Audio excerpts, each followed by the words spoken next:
Welcome to episode 125 of the How Did Happen podcast, hosted by Mike Malatesta.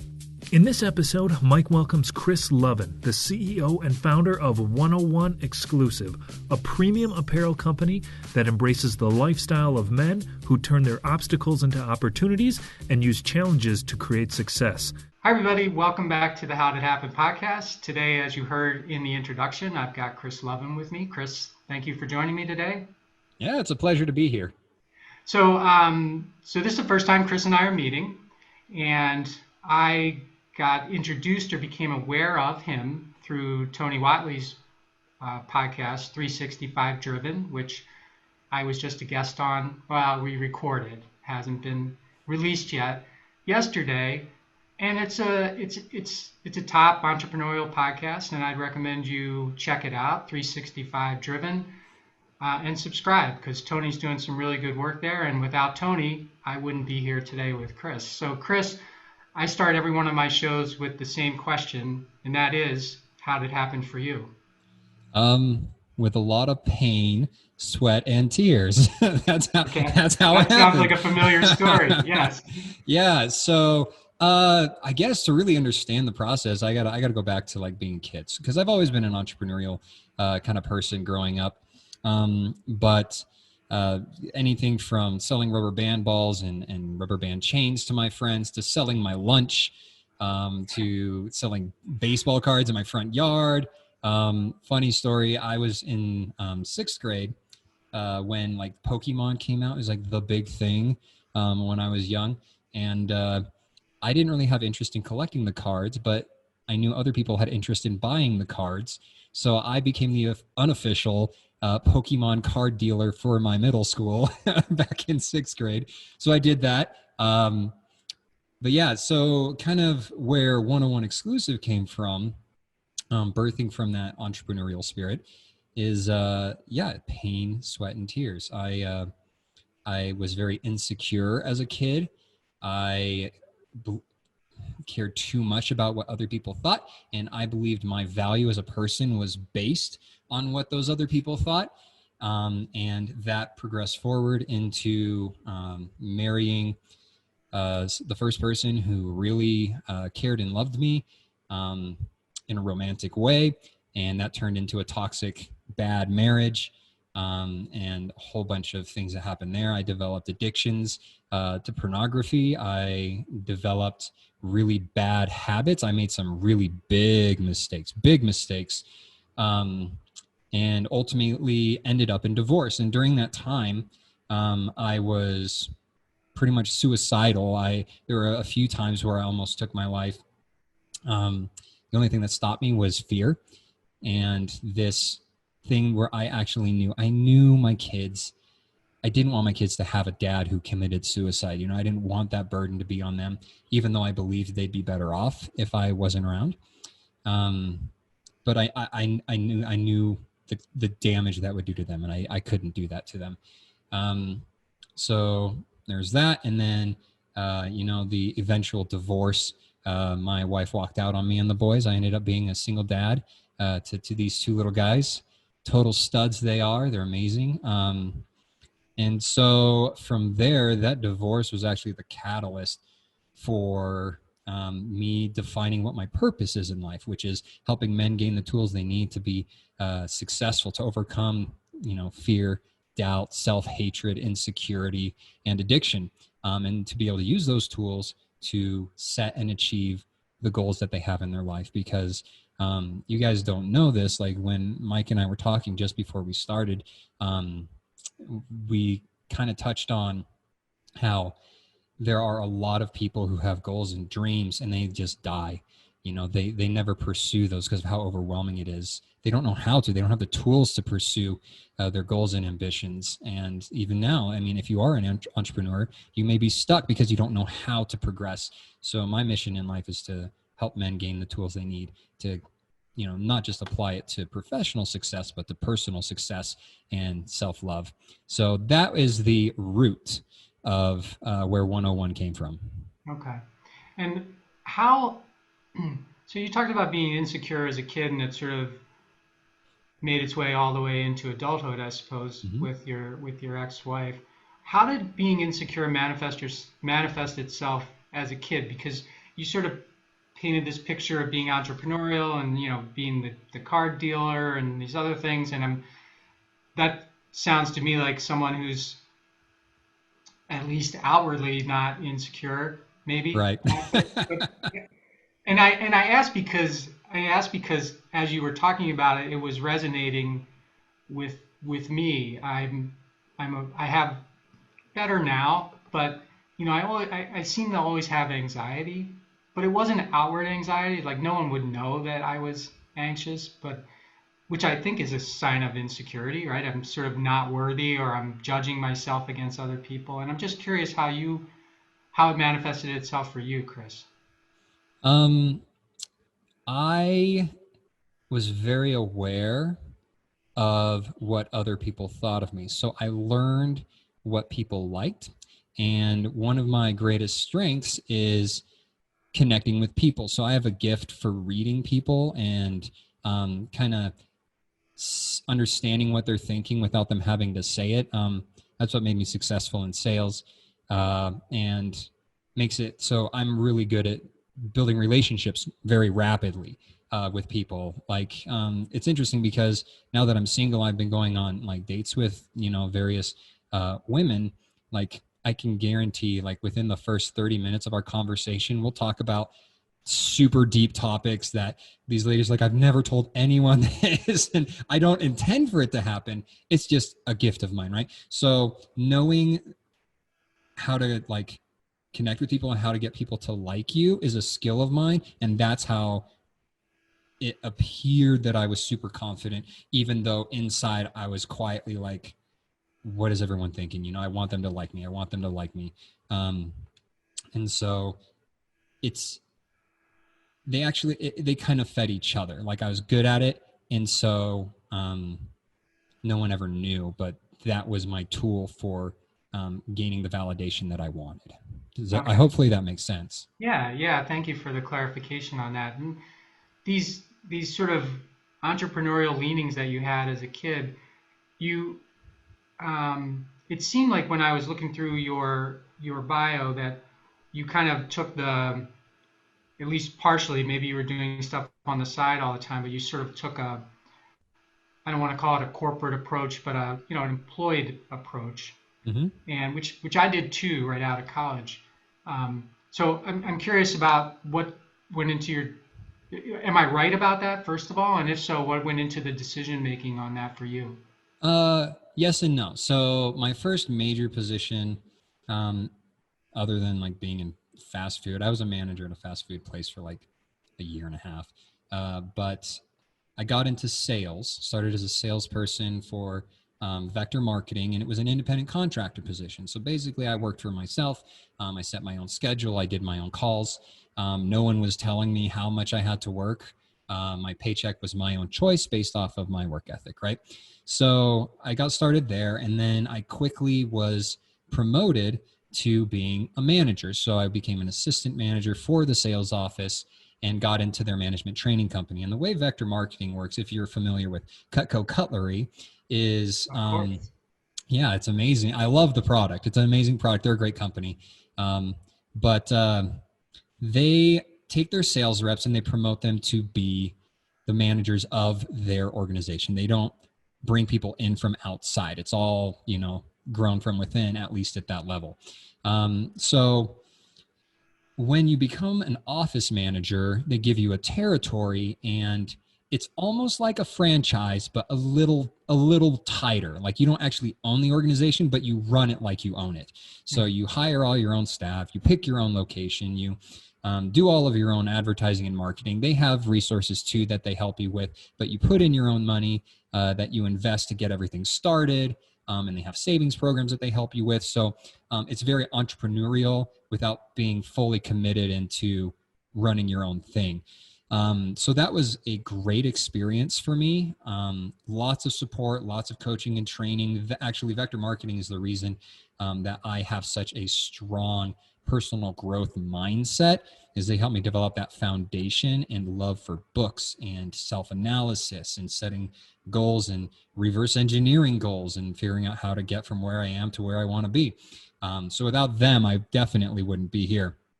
But eventually what happened is, after winning all kinds of awards, my insecurity was like, you don't deserve these awards, Kris. Like my office was in multiple categories. We were in the top 6 offices out of like 250 offices in the company within 6 months for multiple of these categories. And it was still, Kris, you don't deserve this, but anyways, so I started there, and then I was just working too much. My wife wasn't happy. I wasn't happy. And we had 2 little kids at that time when I was working in Colorado Springs, running my office. And so I was like, okay, family or the job. And I had to step away from that and move into more of a traditional employment role to focus on my family more than my profession. And that's kind of how it happened. Then I went into, marketing in general for companies and advertising. Mm-hmm.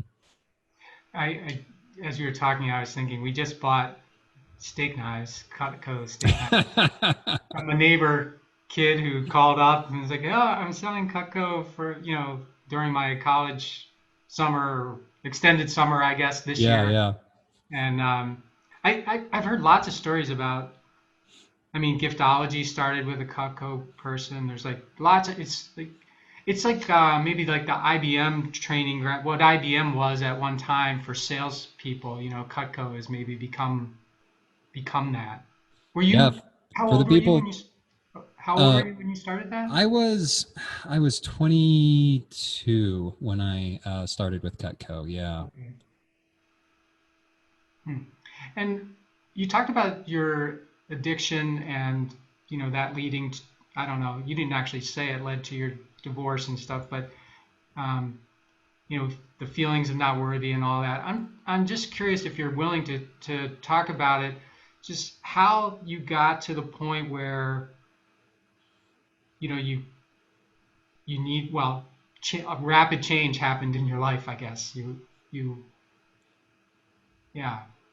Yeah. So it was a long time in self-hatred.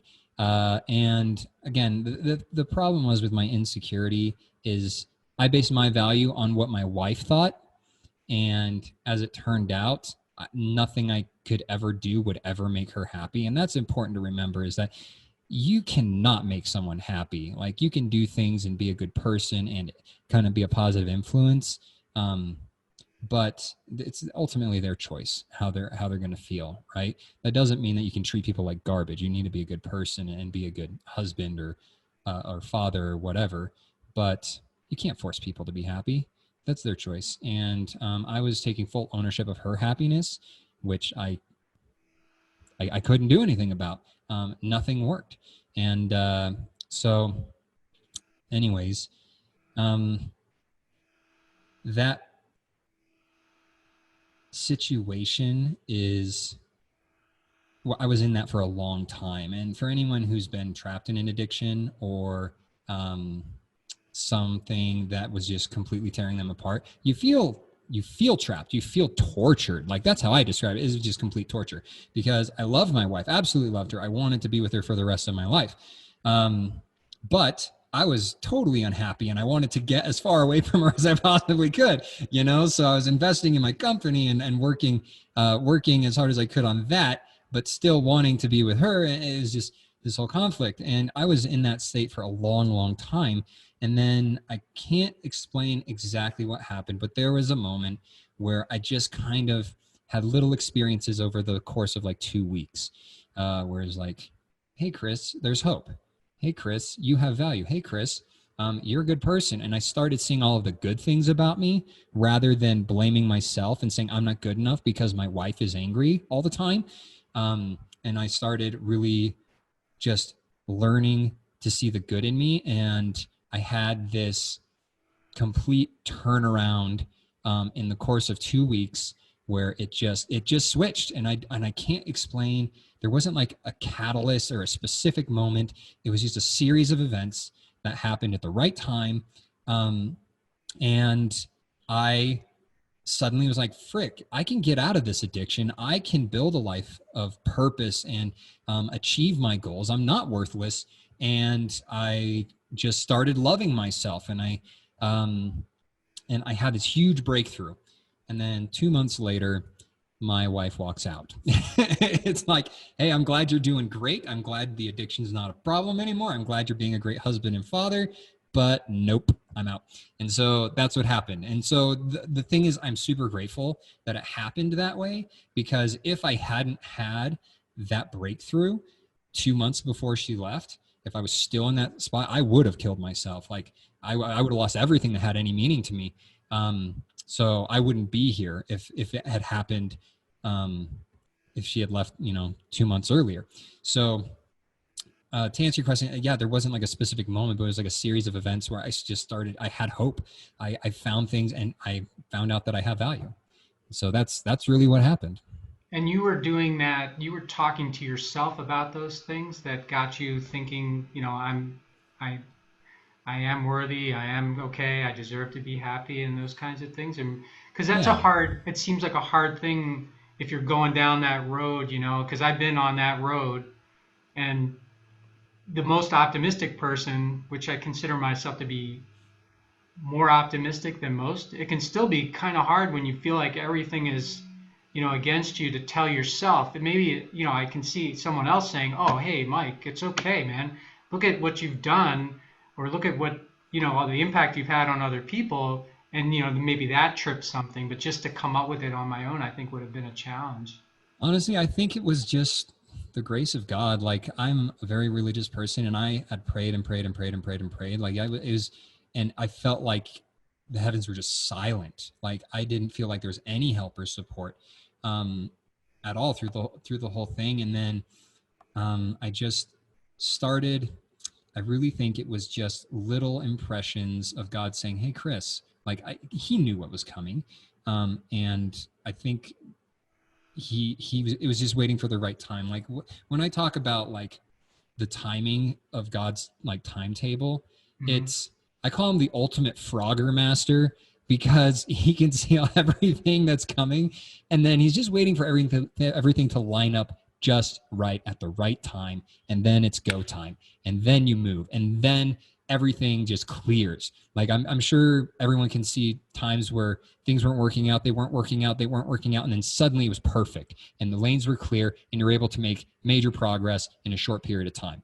And then it was blocked again. And then you have to wait, and you try, and you wait, and you try. And then again, it lines up, boom, you're good. And you go again. But yeah, I really think that's just what happened, is God was like, okay, it's about to line up, Kris. She's leaving, and I'm going to prepare you for that. So it's just those little moments where I felt like I had value and I was loved. And I can't describe it as anything other than, I think it was just the grace of God putting those little impressions and thoughts into me. Well, you don't have to describe it any way else, because that sounds like a reasonable explanation. So when that happened, you made the turnaround.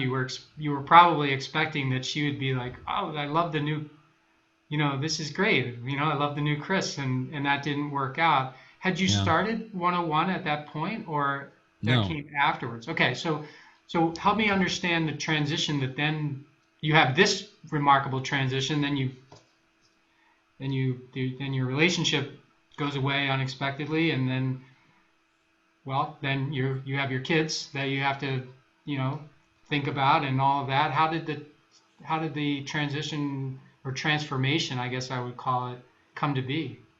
The transformation, I would say, well, first off, personal transformation.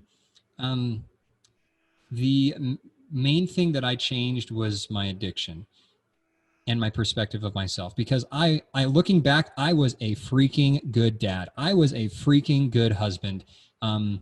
If it was just the addiction to pornography, because I wasn't loved. Like I didn't feel loved. And as it turned out, I wasn't loved.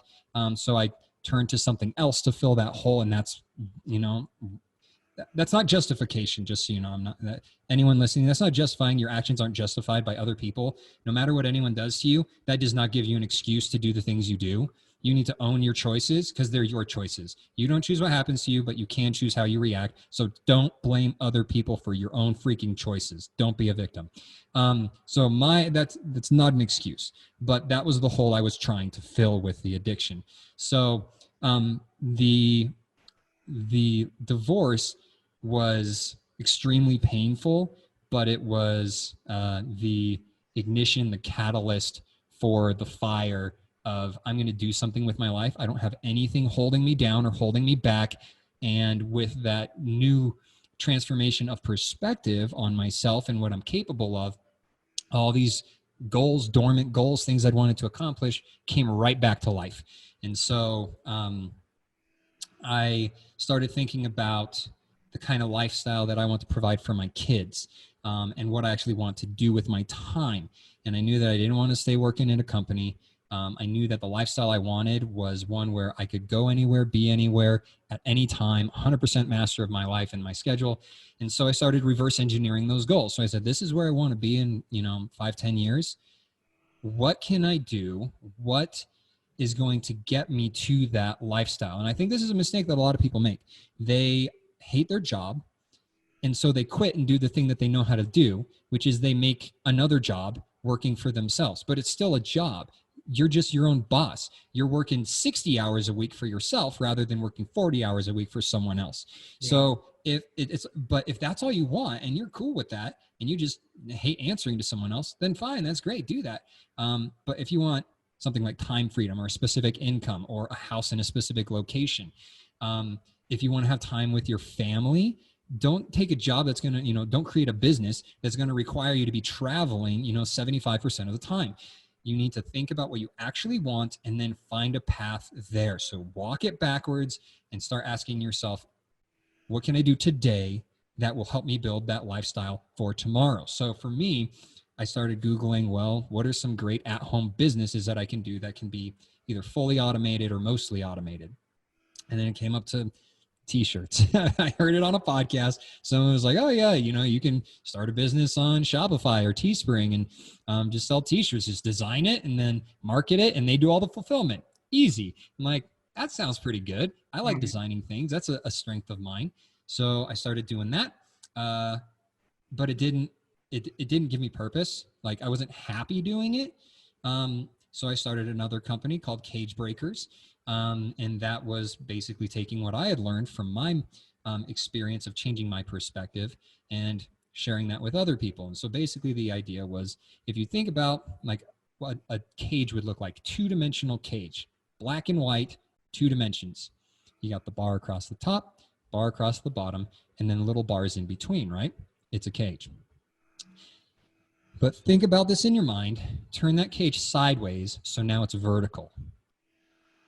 It is not a cage anymore. It's a ladder. And the only thing that changed is your perspective. And so that was the whole idea. It was turning your obstacles into opportunities, using your challenges to get you success, just by changing your perspective. So I started that, but I had a hard time like really getting into it because it was fulfilling, but something was still missing. Just the regular work of it, I didn't enjoy. And I was talking to a friend about it. And he's like, well, Kris, if you're having a hard time even getting yourself to do the work, it's just not the right business for you. Like if you don't want to do it, if it doesn't get you up in the morning, then it's the wrong thing. It's like, curse you, because I'm so invested in this. I had it all thought out and I was moving on it. For that truth. Yeah. Exactly. So I shifted gears and like, well, crap. And so I sat down with a piece of paper and a pencil and I started writing down more ideas. And I'm like, okay, well, what can I do? I'm like, well, I really want to impact people. I want to make a difference. There's a thing on my mirror. It's a spreadsheet, has a little square for one each week in a human life over 80 years. So every week I X out a square. And at the top of it, it says, for all sad words of tongue and pen, the saddest are these, it might have been. And I knew I wanted to do something meaningful with my life. I want to impact people, help them get through the crap I got through, because if I can do it freak, anyone can do it. Because there's nothing special about me, guys. Nothing. I say that, but obviously we all have things that are great about us, but I'm not different or special or unique in any way that you can't do it. Like, you can do it too. So if you believe you can't, just tell yourself to shut up, because it's not true. It's a lie. So anyways, I wanted that fulfillment. Significance in helping other people is like my main purpose in life. Even if I, don't make any money at all doing it, I'm going to freaking serve and help other people as, for the rest of my life. That's my thing. So anyways, I started writing down how I can do it. And then just, again, by the grace of God, this little thought came, well, what if you combine the two? And then this other thought came, and another thought came. I was just writing until I had this fully fleshed out idea with long-term goals and short-term goals. And like, it just all came together at that time. And that's how 101 Exclusive was born. So long story for a simple result, but yeah, that's how it happened. And then, well, thank you for that. And I guess I want to go back to something. When you started talking about getting past your addiction, you stopped, and you almost like became a parent to all of us. And you talked about, being responsible for your choices, and, not making excuses or all of that. And I just want to thank you for that, because it's I'm sure that whatever you went through was whatever it was, and it wasn't easy at all. And it probably wasn't easy to look at yourself and go, this is on me. Maybe that's not going to fix it, but at least the recognition and the responsibility. Because I feel like for entrepreneurs, and maybe for everybody, but it's really hard to get where you want to be if you're not willing to take responsibility for where you are.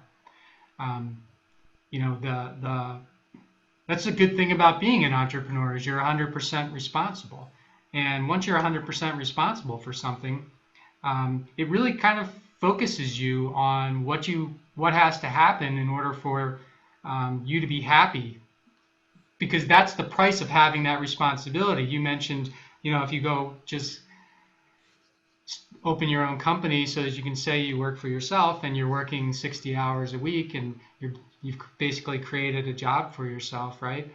That is a form of taking responsibility, but it's probably not what the entrepreneurial dream is really all about. The entrepreneurial dream is about freedom of time, freedom of money, freedom of decisions, options, not obligations, and none of that happens easily, but that's sort of the goal, right? And I love the way you said after that, and you started talking about reverse engineering your previous experiences so that you could get to create an experience, basically create a future that you would then build. And I know I'm putting a lot of my own sort of thoughts in there, but I feel like that's what you were saying.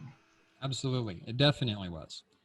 And, the interesting thing is that if you look at like society today, no one takes ownership of their choices. It's always someone else's fault. You look at everything, literally everything, politics specifically.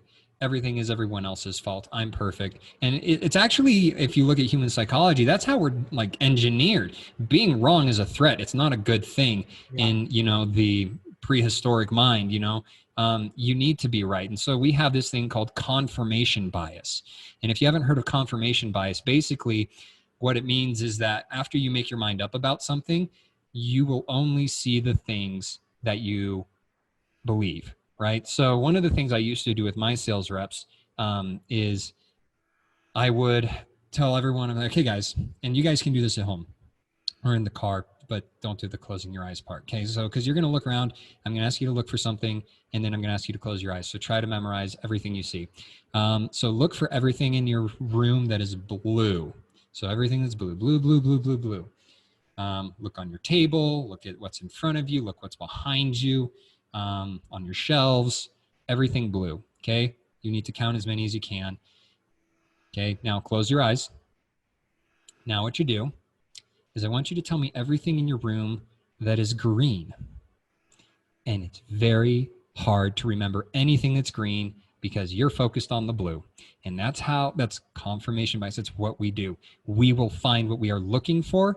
And so what I'd always tell my reps is what you look for is what you see, which determines your reality. So when people say that they're being treated in a certain way, or they say that they can't get ahead because of these reasons, or they say, I failed because of this, this, and this. Those may be valid from their experience, but they're ignoring a heck of a lot of other things because it's confirmation bias. Politics does it. You do it in regular life. Everyone does it. And the moment you recognize it and you're like, and you make a decision that you don't want that to be you, you start seeing a lot of things that you didn't see before. So just recognize you've got that bias. It's a big problem right now. We need to start getting out of it. Yeah. Well, two things on that as I was listening to you. So I'm older than you, probably 20 years older than you. And for a long time, and I wasn't like a jerk about it or anything, but for a long time I figured I knew everything, right? I knew what was right and what was wrong. I knew what was black and what was white. I felt like I had a good sensibility. But as I get older, I've become convinced of one thing for sure. And that is, I'm not 100% sure of anything anymore. Yeah, Socrates said, the only thing I know is that I know nothing. Yeah, because every day I'm presented with new thoughts, new experiences, new information, new people that make me wonder if what I thought was absolute is really absolute. And I feel like, you're kind of rewarded, right? Particularly in a lot of things, but you mentioned politics, and you're rewarded for having an opinion and sticking to it forever. Because if you change, it's actually, you're slapped for that, right? Absolutely. You're crucified 3 years later when new information comes out. Right. But a real leader doesn't do that. A real leader a real leader gets laughed at if they're stuck in the concrete over something that could have and probably was true at some point, but is no longer true, and you just haven't. It just passed you by. So I try to not be 100% sure of anything. And the other thing you mentioned about the messaging that we get all the time is it's also added to it is you deserve whatever it is you don't have, right? And I can give it to you. You deserve whatever you don't have, and I can give it to you. And that is the exact opposite of being responsible. It's now I'm entitled. You said you would give it to me. When am I going to get it? And if I don't get it, it's your fault. It's just kind of, so I'm glad you brought that up, and I just subscribe to that. Both of those thinkings, it's just who I am now. Yeah. I mean, and that's the thing is the only thing you deserve is the consequences of your choices. Right. Take freaking ownership of your choices, man. Like if you develop emphysema when you're like 60 years old and you've been chain smoking ever since you were like 14, you can't blame anyone but yourself. You know what I mean? Right. What I always teach my boys. So with my kids, I tell them you can do whatever you want. You can play video games all day. I don't care. You can do whatever you want as long as you have done your responsibilities. They have a list of things they have to do before they can play any games. And that includes doing their homework. That includes their room has to be spotlessly clean. Their bathroom has to be clean. I have a list of all these things. I say, you can do anything you want. So I'm trying to teach them responsibility, but if they try to sneak around it, they know the consequences for sneaking around it. So not too long ago, my son, Titus, I had forgotten to grab his cell phone before going to bed. So I walk into his room and he's on it watching YouTube. He loves watching YouTube. But I'm like, Titus. And he starts crying because he knows exactly what's about to happen, right? And I'm like, okay, you're on your phone. What happens now? He's like, I don't get it for a full week. I'm like, yeah, you lost your phone for a full week. Was your 1 hour of phone time worth losing an entire week of phone time? He's like, no. It's like, you got to understand, man, when you choose to take an action, you are choosing to accept the consequence. So when you say yes to something, you're saying yes to the result. You said yes to playing on your phone when you knew you shouldn't. So you also chose to not have your phone for the next 7 days. And so that's something that I do with them is you chose this, you're choosing the consequence. And I'm really hoping that it sinks in so that way they can be self-regulated. And that's really important, is to me raising my kids to be self-regulated and to do what they know is right because they know it's the right thing to do without me having to tell them. So teaching correct principles and then letting them kind of govern themselves. That's the goal, at least. Okay. And Kris, how did you take those sort of first couple of ideas, reverse engineer them into 101 and get 101 off the ground? Yeah, just kind of like I was mentioning earlier, I looked at what the lifestyle that I wanted to create, and then I connected my two passions, which, you know, was the design thing. I love designing things. And I started the t-shirt business and my desire to do something that really mattered with my life. And what I knew from my experience, the tools that I gained to combine them and create a company that, you know, is designed to help men become their best versions of themselves. And one of the things with t-shirts is each one of the products at 101 actually serves that mission of helping people be, you know, helping men be better men, because it's a wearable affirmation. Like there's something called an identity statement with this shirt that I have that's called the Fighter, has like a core identity that acts as an affirmation. So one the main tenet of that is the whole idea for this shirt is the idea that every time you get knocked down, you get back up. There's preparation, there's pain, it takes time. You have to act with speed, you have to act with accuracy, you have to have relentless grit. So it's really something that you're supposed to resonate with. And every time you see it, it inspires you to be better. So even the product itself serves the goal of, you know, helping men be better men. And you've created, so as you were talking right there, sorry for connecting these two things, but I only had girls. We only had girls, and American Girl dolls came with a story. So it wasn't just a doll, it was a story. And the story is what I think for the girls, what made the dolls more interesting, because they could take that story and then they could expand on it. And of course, they weren't thinking of themselves as, you know, an identity for themselves, but it was just an interesting thing. And you've created, I'm not going to say it's similar, but just how you just talked through the shirt, it seemed like if you can create a story around something, then you've created, that's the first step to creating a community and all of that. Am I on the right track there? Exactly. It is supposed to be a community. So the product itself, like I said, the wearable affirmation. When was the last time you put on a shirt and looked in the mirror and it like actually made you want to be better? I can't remember any time that I was like, hey, this actually supports me in my goals.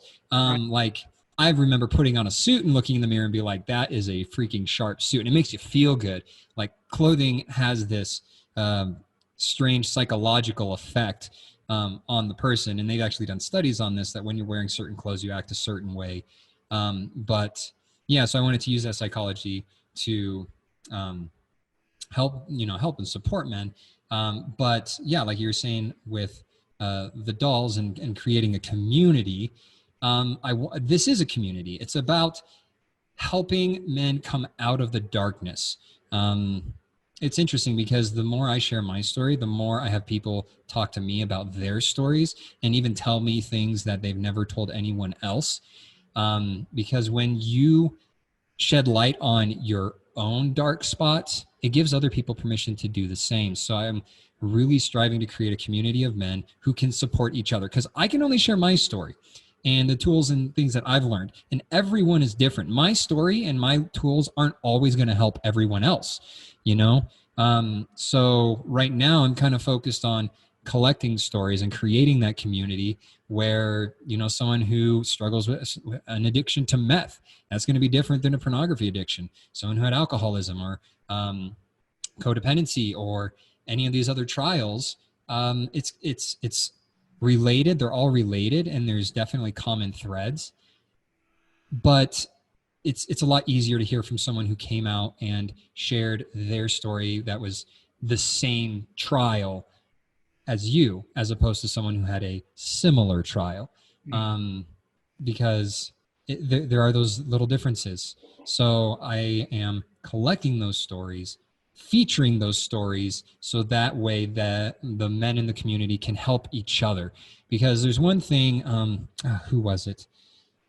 On your podcast, you recently had someone who, cold calling coach, what's his name? Oh, Paul Newberger. Paul, yes. Yeah. But he was talking about how when he, found out that he was killing himself, basically, that he needed to take himself out of the business, right? Like he was the business, right? And I don't want to be the business. I want the business and the organization, the community to hinge on the members of the community. So that way, God forbid, if something were to happen to me, it wouldn't just die. Like it would thrive and carry on. It could be picked up by the members. And I don't want people to be there for me. I want them to be there for each other. So that's the ultimate goal, is to create that community of men who support each other in ways that I can't. So that's where we're headed. Okay. And before I ask you more about the membership component, because I'm very interested in that, I guess I want to probably make sense to talk about the name of the company and why the name is the name. And I don't want to say it because I'll probably screw it up, even though I have heard it and I know it. So the name is actually 101. Yeah, the name is 101, of course, but it sort of brings the community element into it just from the name, or what the name means. Yeah, 101 exclusive. So the 101 is you are one of one. So the system that I've kind of learned that can be adapted to any situation really is what I call going rogue. Okay, so it's a process of recognition, taking ownership, putting in the work, and experiencing the growth and giving back. So you are one of one. Your strengths, recognizing your strengths and your weaknesses and your gifts is what makes you unique and different, because you are one of one. And then owning those strengths and weaknesses, as opposed to blaming other people or saying, everyone can do this. Because in society, for some reason, we're told to hide our strengths. Like if you say, hey, I'm really good at this, people are like, yeah, you're prideful. Like you're boasting. You're exactly. There's a difference between being a show off and being prideful. When you're prideful, you think your strengths make you better than other people, and you put yourself on a pedestal, as opposed to just recognizing, yeah, I'm good at it. It doesn't make me any better or, have more value than anyone else, because everyone's got their strengths. But it's important to recognize those strengths and leverage them to gain success. Because if you're trying to be someone you're not going to be successful. So you need to recognize your strengths and your weaknesses, outsource your weaknesses to people that are good at it instead of beating your head against a brick wall. Leverage what you're good at, and then you will be able to, move forward from there. So owning it, weaknesses, strengths, and the other part of the recognition is recognizing your blessings, because if you're not grateful for what you have now, you will not be grateful for what you have later. So recognize the gifts and blessings you have now, be grateful for those. And then ownership. Yeah, we own those things and don't make excuses. And then you create the plan and put in the work. And anyways, I'm getting off track here, but it's you are one of one. You recognize your strengths and weaknesses, and then exclusively. And I value exclusivity, which is why there's only 101 prints of each shirt. Mm-hmm. Except for one, the main, like the one that's the company logo, we call it the exclusive. That's available to everyone. It's even cheaper than the other shirts are. So that way it's more accessible, because anyone can embrace the principles of the company of going rogue. So sorry if that sounded like a commercial. It wasn't meant to be. No. So I'm the one. I'm the one who asked. So I appreciate that. I do want to explore the membership and the community thing a bit more. So tell me about the membership, because the stuff you were sharing about your Rogue, for example, that was like some really great stuff. Like not something I would expect from someone that is just sort of going with getting going with 101 at least, right? It's Yeah. really good stuff, and I'm thinking, okay, this guy's really got something going on. Tell me about the membership and the community. What are you actually trying to do with that? So with the community right now, it's like you said, because this is a new company. There's lots of fluxing and changing that's happening on a week to week basis. So for the community right now, what I'm trying to do is just start with building a community on Facebook, because it's a good digital platform to just, build a community of people that can talk. I am also trying to collect stories. One of the things I want to do is I want to feature different men's stories, either anonymously. They can be anonymous, or if they want to come out and just share it, like especially if you are like more of a public figure, like, you know what, if people knew what I'd been through to get where I am, maybe that would help. So either doing it through a podcast, doing it through blogs, but the main thing is I want people to come together, mostly on Facebook for now, because one of the big goals that I want to do is I want to do conferences in the future, so that we can actually get people together and have an actual men's growth conference for the members of the community. And when I say member, it's really, you just make the commitment yourself. Like if you buy one of the products, because that's your investment in yourself, this is you saying, hey, I am committed to investing in myself. This is me putting my stake in the ground, and this is my first step, or this is me taking another step, then that officially makes you part of the community, as far as we look at things on this end. Because when we do conferences and stuff, it's only going to be to the people who are official 101 exclusive members, which is if you have one of the products or not. Because with that, I actually give tags of authenticity. So there's like a metal tag that comes with the shirt that I sign with your name on it, that says, this is an authentic 101 exclusive product. And I keep log of everyone that's a member. And we're gonna be doing stuff. So exclusively for the people that actually have committed to being official members of the community. But anyone can be part of the Facebook group. Anyone who wants to learn and grow and get that support. I don't want to make any barriers to anyone who actually wants to have access to that, who may not have the resources to get a shirt, because it's a premium product. It's not like buying a Gucci shirt. We're not like selling them for $600, but it's more than a normal shirt. So I just want to make sure that it's available for other people. Hopefully that all makes sense. Okay, yeah. And the Facebook group, what is that called? It's just the 101 exclusive page. Yeah, 101 exclusive. With that, the podcast, I'm thinking about it being called Going Rogue, and we may develop the community around that. Like I said, it's still early. So if you want to be an early adopter and you want to have, like, if this resonates with you and you want to have input on this because it's so early in the process for us over here, then get in touch with me. I mean, join the group, give me your feedback, because now is the time to be able to really be nimble and make those changes and create the community that you guys want. And that's my ultimate goal, is I want to build the community that helps you the most, not necessarily the thing that makes the most sense to me, because just because it makes sense to me doesn't mean it's actually going to be effective for you guys. I really value your feedback. And the stories you're collecting, are those from things you hear, or are you soliciting stories from people who say, hey, it'd be great if you had a shirt that told this story? It sounds like maybe that's what you're doing, or maybe it's a combination of things. The shirts themselves are based around a personality, like the fighter. What are the attributes and things that a fighter has? And then when you read it and you're like, frick, that's me. I'm a fighter. That's kind of what the shirts are for. But the actual stories that I'm hearing, I'm just talking to people I know, other entrepreneurs, successful people. And that's kind of how the stories from the other men are coming, is mostly just through my conversations. And then I'll ask them, hey, can I, like, would you be willing to share that with other people, like either anonymously with a first name and a last initial, Okay. Yeah. or full ownership. It's just a matter of, I'm trying to develop the right channel for sharing those in a way that the community wants to consume it, that it's going to touch the most lives. So that's kind of where I'm at with that. Okay.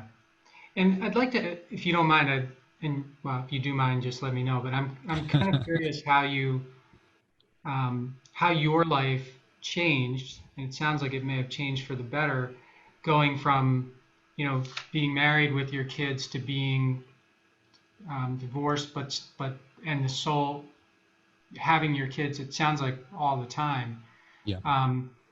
because we were talking, I think, before we went on, like some of the challenges of becoming an entrepreneur, and especially if you have a good job and you have benefits and you have all these things, you have a great idea. Now you have kids you got to take care of. They're going to have to go to school, and that's going to cost money and all of that stuff. How has it changed for you? Transition is always hard. There's a lot of uncertainty, especially first off, I don't recommend just quitting your job completely and then just going for it, especially if you have a responsibility. If you're not committed enough to put in the time outside of work and around your family, literally taking no time for yourself, then I don't think it's the right move for you. Like that conversation I had with my friend, if you get home and you just have no desire to work on your business, then it's not the right business for you. So do it as a side hustle starting out. Prove your concept, talk to people. Honestly, the beginning when you're side hustling, that's the best time to make mistakes. Because as the company grows, if you make a fatal mistake on your company that could just completely flat out destroy it, you don't want to do that without a job. You know what I mean? You can always go back to your profession, but it's harder to get a job as someone who doesn't have a job than it is to get a job as someone who already has one, right? When you're unemployed, it's just harder. So do it as a side hustle, weekend warrior it, and prove the concept, learn the lessons. And then once you gain enough steam where you're like, okay, I know that the only missing element is time. My time investment is going to make the difference. That's when you make the shift. That's my opinion about it. Okay. Yeah, there's like a couple schools of thought on it. That one is a smart one, and sort of the burn the ship type thing is another, where failure is not an option, right? Yeah, it really depends on who you are. Yeah. You know what I mean? Like some people, like me, if I had just straight up quit my job, I don't know if I would have had the discipline to just work 100% all the time. I don't know. I think it would have just been too overwhelming for me mentally and emotionally. Too much fear and unknown. I need a little bit of certainty. So if you need a little certainty as a person, just know who you are. And there's nothing wrong with that. I mean, for those of you that are like, yeah, I'm going to burn the ships and go. Some people really need that. But the thing is, be careful about what you listen to, because you only hear the success stories. You're not hearing about the many, many, many, many, many people who burn the ships. It doesn't work out, and then they have a really hard time getting back to where they were. Yeah. So that is a great point, Kris, because you're right. You only, Guy Raz doesn't interview those people. Exactly. Those people, nobody. It's like nobody cares about what happened to those people, right? It's just confirmation bias. Confirmation bias. That's what it is. Yeah. Well, this has been fantastic. I am so impressed by you, the way that you were able to, first of all, start talking to yourself in a different way, and then, I'm putting these words in, but pick yourself up off the floor, right? I mean, the nice thing about a floor is that you can't fall off it, right? That's true. So when you're on the floor, the best thing you can do is get up, right? Yep. And you As they certainly, say in addiction recovery, is rock bottom is a great place to build a foundation. yeah. Well, congratulations to you on that. Thank you. You mentioned the Facebook group. How else would you like people to get in touch with you? You can email me actually.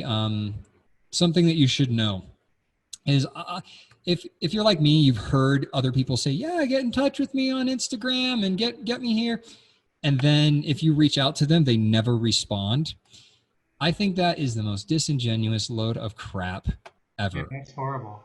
It's ridiculous. I've rarely reached out to people, so this may not, and you got to understand that people are busy, and I get that. But when you make a commitment that you'll respond, you got to respond at least. So for me, I can guarantee I will respond if you reach out to me through Instagram, Facebook, or LinkedIn, or emailing me, unless your opening line is you're trying to sell me something. If you're trying to sell me something, then that's not a genuine desire for a connection. If you genuinely want to connect on a human basis, I will respond, period. Like Mike, like how we connected. It was a genuine response, a genuine reaching out. I think you have something you can offer to my group, and it was a connection. It wasn't, hey, I'm selling my services to you. Right. It was something different. So I guarantee I'll respond if it's not a sales pitch. So email is Kris with a K, KRIS at 101 exclusive. That's 1OH1 exclusive.com. And then on Instagram, if you find my personal page, I that's my personal page. I don't, only friends and people that I'm close with. So you won't get me there, but 101 exclusive on Instagram, 101 exclusive on Facebook, and LinkedIn. I will connect again, Kris Lovin, KRISLOVIN. And I do have a standing offer that if you can come up with a unique joke about my last name, I will buy you lunch. I will, use DoorDash or something, but I will buy you lunch if you have a unique joke about my name that I haven't heard. So. Well, I've heard you say that before. I wasn't even going to try it. So that's... Hey, nobody's done it yet. Nobody's done it yet. After 33 years of jokes, I'm pretty sure I've heard almost all of them. I appreciate what you said there too about the appropriate way to connect with people, because I don't get it how some people think that what they're doing is a way that someone that's going to engender them to someone else. I mean, I understand why they do it. It's spraying and praying. When you're a salesperson and you're reaching out to 100 people in a day, and none of them respond, it can be very disheartening. And then you try less. And but yeah, the thing is, guys, you got to lead with value. Do add value to the person's life, make a genuine connection, and then if it makes sense, you guys will work together. But you got to lead with value, because money follows value. I was talking to Tony about this. We just recently, money follows value, not the other way around. So lead with value, because that's how you're going to get sales as a salesperson. If where value goes, money follows. So if you're starting by asking for something, that's a really crappy way to start a relationship, because as a salesperson, you're supposed to develop a relationship with this person. So lead with value, help them, and then the money will follow. So start as a servant, not as, a salesman. And the best salesmanship is service anyways. That's a great way to end. Kris, thank you so much for being on the show. I've just enjoyed learning about you and having the opportunity to share your story. It's been fantastic. Yeah, it's been a lot of fun. I'm glad we connected. Thank you. Thanks for listening to this episode of the How Did Happen podcast, where we believe that success doesn't happen unless you make it happen. You can subscribe to the podcast on Apple Podcasts, Google Podcasts, Stitcher, or wherever you like to listen. And while you're there, please rate it and leave a comment as well. I'd love to hear your thoughts about the show, ideas for future guests, or whatever you'd like to share. And of course, you can always find me at MikeMalatesta.com. See you next time. Thanks again for listening to the How Did Happen podcast.